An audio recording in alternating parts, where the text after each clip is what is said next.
Well, hey, everyone. This is Heidi St. John. Thanks for tuning in today to the Off the Bench podcast. Several months ago, you heard me ranting and raving about Ulta Cosmetics, and I'm just so tired of them parading men around in women's face. This is happening now. Oil of Olay, the most recent cosmetics company to come out and endorse a man to be their spokesperson. And so I said, you guys, send me your ideas. Send me ideas of companies that we can support as Christian women. And we want good makeup that's good for our skin. And we want to be able to put our money where our values are. And a lot of you responded to that by sending me samples and websites and all kinds of things. And I found a company that I absolutely loved. And I've invited the CEO of that company on the show with me today. You guys are going to love it. Candace Grenier is here. She is the founder and the CEO of Puranata Cosmetics. You guys are going to love her. It's going to be a great conversation. Stick around. I think you're going to be encouraged.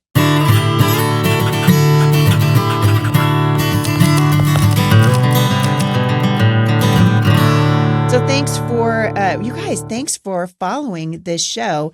Lots of you now subscribing to Happy Hour with Heidi after the show, my sort of afterglow from the podcast. Candace is going to stick around today, and she's going to come back for Happy Hour, and we're going to continue our conversation.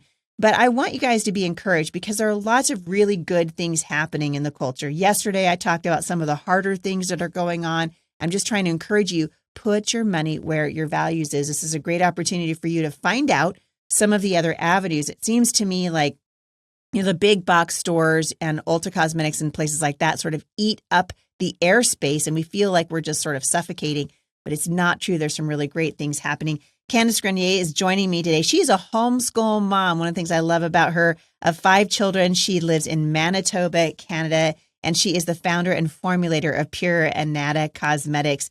And I know, because I'm also a working mom, that this woman is working hard to learn to balance all the things that God has asked her to do. And it really is the grace of God. Candace, I'm very happy that you're here. Hi, Heidi. Thank you so much for having me. I'm really looking forward to chatting today. I just love that you're a homeschool mom as I am.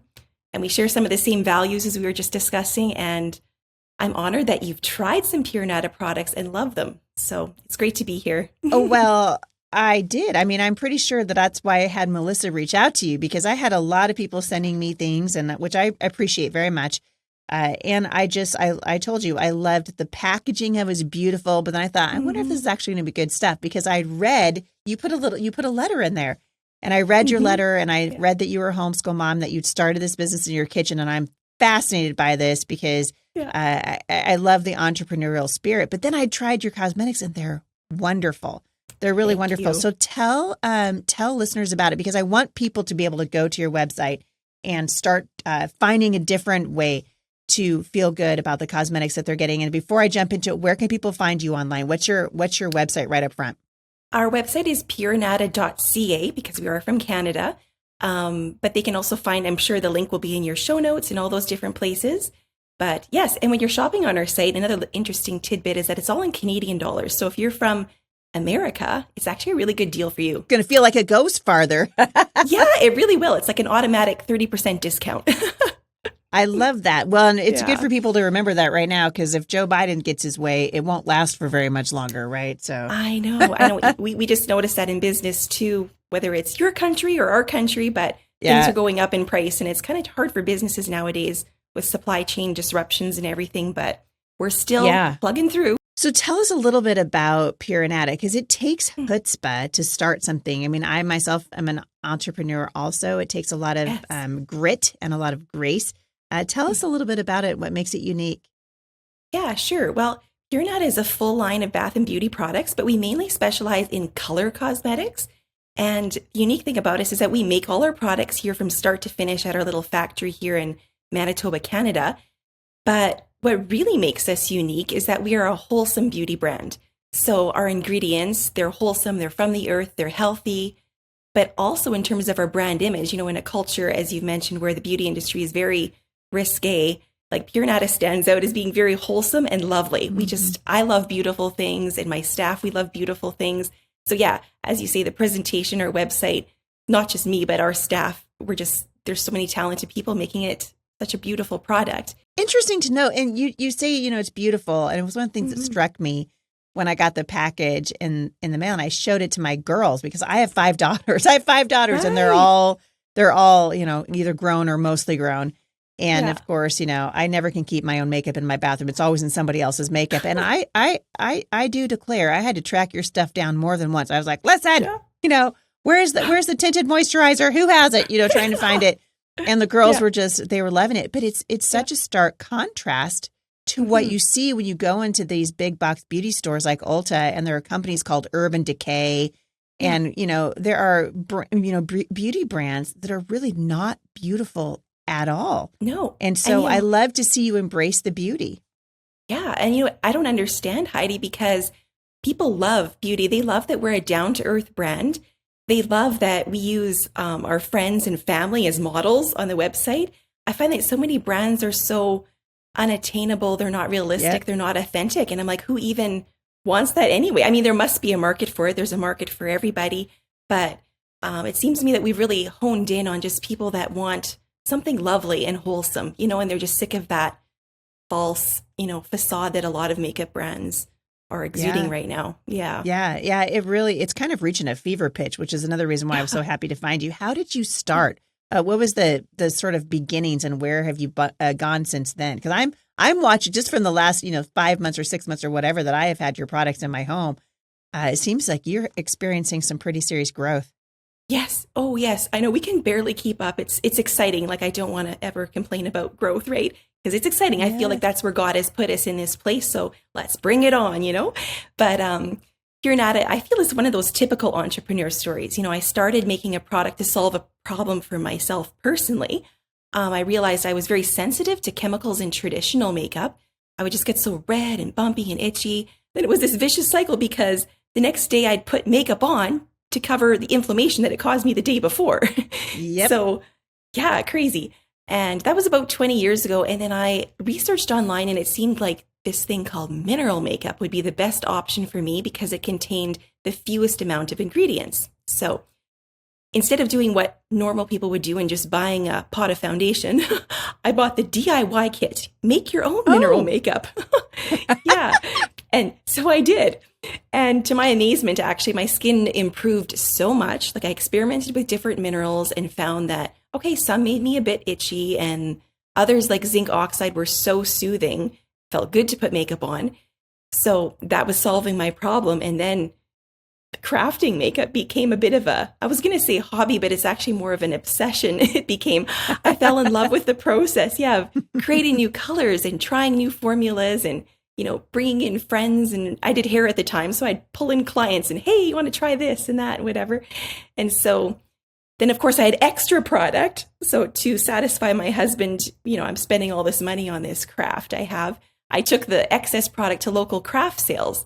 And then, and that's where I discovered, oh, wow, there's a lot of women like me who have this chemical sensitivity, and they're looking for something else. And that's when I thought, okay, maybe I could start a little business with this thing here. And I didn't have that in mind initially, but I just kind of went with it. And from there, Puranata grew, and we developed new formulas. We got equipment and prettier packaging. And I have to say, I make it sound so easy just in a few minutes here, but I'm surprised. It doesn't sound easy to me, girlfriend. I'm just like, listen, my little obsession right now is sourdough bread. Sourdough bread and microgreens, which I sort of got into. And I know what it's like, because every loaf of sourdough is a little bit different. And every time I pull one out of the oven, I think, okay, what could I do different next time? Or I really like the oven rise that I got 3 loaves ago. What did I do different? How could I achieve that again? And it really does take time, and you have to sort of love it. You really have to love it to stick with it. And what you just described, what happened to me as a formulator. People ask, well, what qualifications do you have to do this? I am not a cosmetic chemist. I describe myself as a formulator, but it's more like baking, as you described, like with the sourdough bread. I just try new things and try new, proportions and see what I come up with. And, sometimes I look back and I think of all the people who bought my weird formulas at the time. I'm just so thankful for them, like, thank you for, encouraging me during that time so I could become more of a professional formulator. But yeah, and that's what it was, just trial and error. And now we employ 29 people. My goodness. Yeah, mostly women. Like, they make the product, we ship the product, we have a little marketing team. We have lots of stores now that are carrying our products. And that's how we connected. Actually, Heidi, there's a lovely lady in our factory named Judy, and she pumps out a lot of our creams, and she listens to podcasts while she's working, and she listens to your podcast. And yeah, and then her son Kevin owns a store in Indiana. So I think you would put that call out, hey, does anyone know of any makeup brands that haven't gone woke? And they were both like, yes, we do. Hey, Candace, So yeah, we have created a really beautiful environment there at work. Yeah. Well, I love it. And I was like I said, I was just so thrilled to get it because I'm on video, 5 days a week. Yeah. And I told my husband the other day, Mike, I miss the days when I could just roll out of bed and just do the podcast. You can come to the studio in your pajamas, but when you're on video, it's a game changer. You don't want to. And so it was more important to me than ever that the skincare, especially that I was using, would be good for my skin because I'm getting older now. I'm in my mid 50s. And I think to myself, boy, I really has to be clean makeup. And that's my kind of focus on food, growing the microgreens. And I don't know if I told you, I didn't. We're getting chickens. I'm going all homestead. Going all, me too. Yeah. Oh yeah. Man, next time we'll talk chickens. I'm having a hoot and hollering good time with with my former campaign manager who ran my campaign for Congress. She has chickens, and so she's going to help me get chickens. And I'm so excited because I realize our food supply is in trouble. The makeup that we put on our face, it's full of chemicals, these things. I mean, our skin is our largest organ, and it should matter to us. You guys really are one of, I think, the leading voices that I hope it becomes even greater in clean beauty, right? This idea of what we put on our skin, recognizing that your skin is an organ. We should be careful what we put on our skin. So how do you guys come up with it? What's your ingredient philosophy? Yeah. So that whole term of clean cosmetics, it means something different to each individual, each company. So it kind of depends on their values, right? But it generally means exactly what you described, trying to avoid toxins in personal care products. And our ingredient philosophy here at Puranata is we ask ourselves a few questions. The first one is this ingredient from the earth or is it derived from nature? Like in order to create a cosmetic product that performs well, we do need to branch out into some functional ingredients that are derived from the earth, not just directly harvested from the earth. For example, our emulsifier, which is the ingredient that holds the oil and water together in our creams, is derived from olive oil. And our minerals, we don't just use them straight from the earth, they're purified so that they're free from any harmful metals and so that they're safe. And then that's the next question we ask ourselves is it safe? Just because it's from nature doesn't mean that it's good for your skin. And you mentioned chickens. It's like a few summers ago, I broke out into this rash all over my body. And I was like, oh no, I hope I'm not allergic to summer because up here in Canada, summer only lasts 2 weeks. Well, actually, I think it's 2 months, actually. But I'm like, I can't be allergic to summer because it'll ruin the whole 2 months. And finally, by the end of summer, I realized, you know what? I had built my chicken coop in a poison ivy patch. So every morning I was going out to feed them. I was like reintroducing poison ivy to my skin. So yeah, that's an example of it's natural. It was growing in my woods, but it was not good for my skin, right? So we ask ourselves that question. And then the last question we always ask when we're formulating something is, does it offer some benefit to our skin? Like there's some plant oils and butters that contain beautiful fatty acids, vitamins, antioxidants that are so nourishing to your skin. And then minerals like zinc oxide, they're very protective and soothing. Like an example of a man-made substance that offers no benefit would be silicone. Mm-hmm. You can apply Lipsil brand chapstick to your lips all day long. Your lips will still be chapped at the end of the day, you know? That's right. Mm-hmm. So you need those beautiful essential fatty acids from plant oils or animal oils that really help to nourish your skin. So that's how we come up with our philosophy for Puranata in terms of the ingredients that we use. Man, well, I told you I'm a super fan. I'm on your website right now, and you've got hand and nail, so Shea hand creams and soaps. You've got bath and body. My goodness, there's all kinds of things. And I realize I've only just scratched the surface with what you guys sent me from what you actually are doing. Do you have a bestsellers or something that your company's known for? Yeah, you know what? Our best-selling product by far is our mascara. We have gone Get out of town. Yeah, I know, right? No kidding. Yeah, we're making it constantly. Like we have worn out so many mascara machines Poor things. They work so hard. Every day we're making mascara. And it's kind of funny because we have names for most of our machines. We have like Jack and Jill, the emulsifiers. We have Peter and Patricia Pumper. But we don't bother naming the mascara machines because they have such a short life with us. We know it's sad. we don't become attached to our mascara machines, but because we're always getting new ones. But I think it's because our mascara is a clean formula and it functions beautifully. And a lot of women, if they just wear one or two products, it might be mascara. But the other product that seems to just be real quick turnover and a sell through is our tinted moisturizer that you referenced earlier. Mm-hmm. I love it. Yeah, it has some really nourishing oils like rosehip oil, pomegranate oil.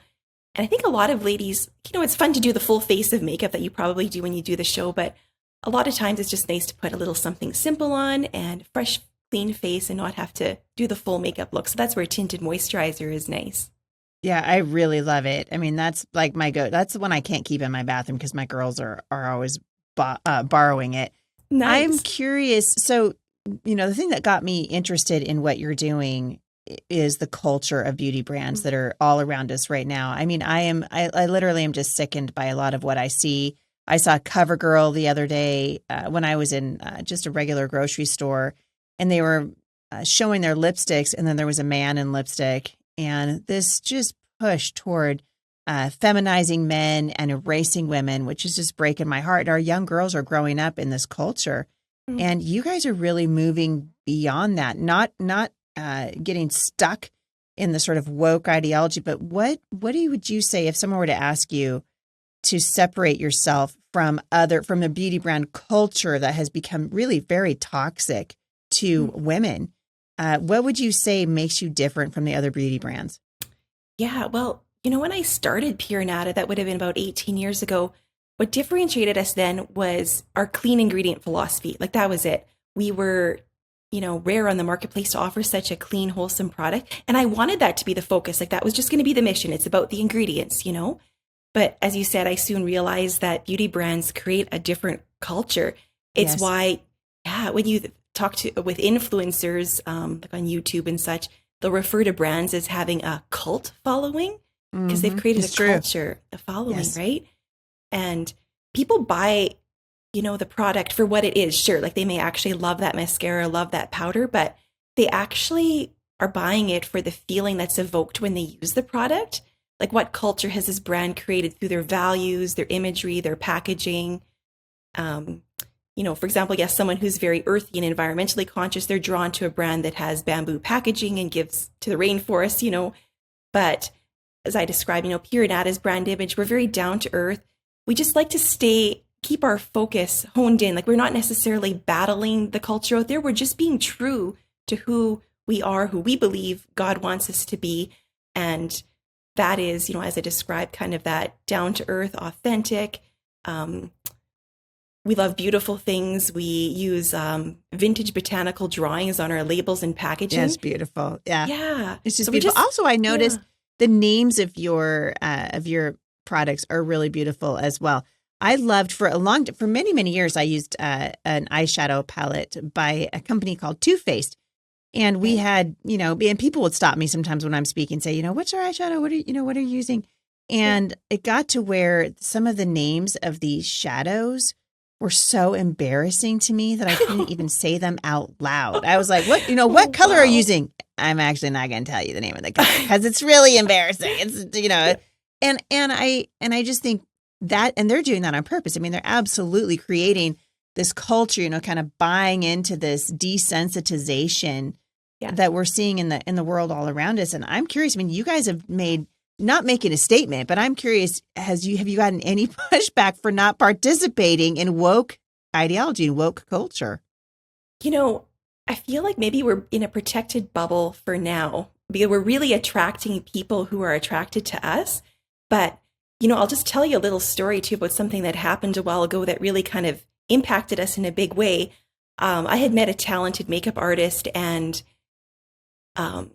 she wanted to rep our product in her city. Like she wanted to go store to store and see if they would carry our product. And she was at it for a while and she just wasn't successful. I remember when she called me up one day and she said, Candace, I think I've come to the conclusion why the stores don't want to buy your product. And she was in a I guess you would say, a woke city, right? Very different from the prairies from where I'm from.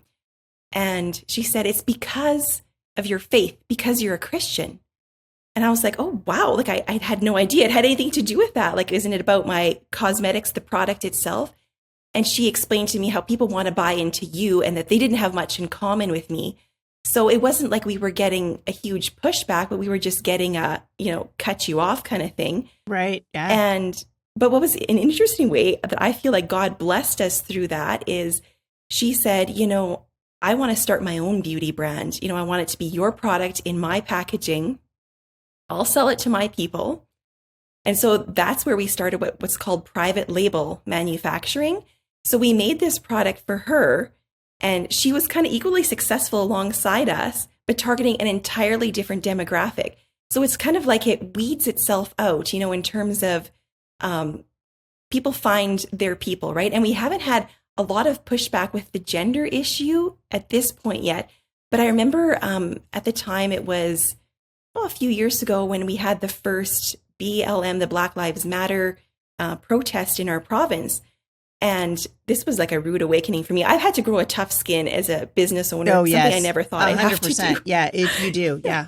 I know. And I wasn't sure if I was quite prepared for that. But, God gives you what you need for the time being. And, we were just doing our thing, and our makeup artist made her post for the day. And oh dear, suddenly we got flack for not respecting the day, whether we were supposed to be silent or post a black square, I don't remember. And then I heard maybe that wasn't right after that. And then we started being accused of being racist, and further evidence was, how you'd have to scroll on Instagram with 2 finger flicks before you'd see a woman of color. And those accusations were so frustrating to me, Heidi, because I believe we're all one human race. I believe God created humanity all at once. We didn't evolve in different rates into different people groups that are superior one to another. And at Puranata, I love different cultures and skin tones. We have a wide variety of product for all different skin tones and always making more. We're created in God's image for his glory, right? So to be accused of being racist was, hurtful. And yes, of course. Yeah. And our staff member at the time, I remember her trying to defend me and saying, I'm quite sure Candace isn't racist. Her and her husband have adopted a little girl from Ethiopia who has a different skin color than them, and they love her just the same. And the surprising response to that, Heidi, it's kind of funny. They said, well, yes, that was proof that I was racist because I adopted this child to hide behind my racism. And I thought, wow, that person obviously is not a mom, because that's a huge life sacrifice to hide my racism. Right. Yeah, right. Yeah. I mean, and it just kind of shows you where we're at right now. Yeah, and you can never do... Yeah, you can never do enough to satisfy them. It's true. That's the thing. So there's no sense trying to pander to them because you will never do enough. There was a store in our city nearby, and they were very inclusive, and the owner said something wrong one time. I don't remember what it was, but her entire staff walked out on her. And I thought, wow, if she can't get it right, neither can I. So there's no hope. We are just going to be true to who we are. Like I said, who God wants us to be as a beauty brand, and let the cards fall from there. And we might be a little bit more sheltered here too, up in Canada. I'm not sure, and I'm sure the pushback's coming. More pushback will be coming, I'm sure. Well, I think what you're going to find, and this is my hope in getting you out here, is that I think you're going to find people are desperate to put their money where their values are and to support people like you who are doing such good work. I'm out of time for today's show, but I'd love for you to come back and let's tackle the topic of a biblical approach to beauty, because it really is in God's word. And I think, everything we do here at the Off the Bench podcast points people back to Jesus. I like to tell them, listen, the world might be in crisis, but God's people don't need to be. We have this sure foundation, this lamp to our feet and a light to our path. And God addresses the issue of beauty in his word. And he made women to be a feminine, display of the goodness and the glory of the Lord. And it's just an amazing opportunity. So would you come back and we'll talk about that? I'd love to have you back. Yes, I would love that, Heidi. Thank you very much. You're welcome. And one more time, people can find you at, is it puranata.com? .ca, yes. Because we are from Canada. See, I'm so glad you said that. Yeah, but we do ship all over North America. So all over North America. All right. Yes. Wonderful. Well, thank you for coming on, Candace. And we're going to pick this up again. And I want to really kind of dive into a biblical approach to beauty. So thank you for coming on the show. I appreciate it. If you guys are subscribed to the show, stick around. We'll be right back. For those of you who have not subscribed to the Heidi St. John podcast, you can do that by hopping on over to Spotify, and it's just $6.99 a month. If you want to listen to this show ad-free, that's also the way to do it. And it's a great way to support this podcast. We're working really hard to get the truth out to you guys and to encourage you in your everyday walk. And so I hope you've enjoyed this show. Join me over at Faith That Speaks for my women's Bible study. We are working our way through the first 11 chapters of the book of Genesis. And I cannot wait to see you guys over there. God is at work. We want you to be encouraged. Thank you for listening. I'll see you right back here again at the intersection of faith and culture.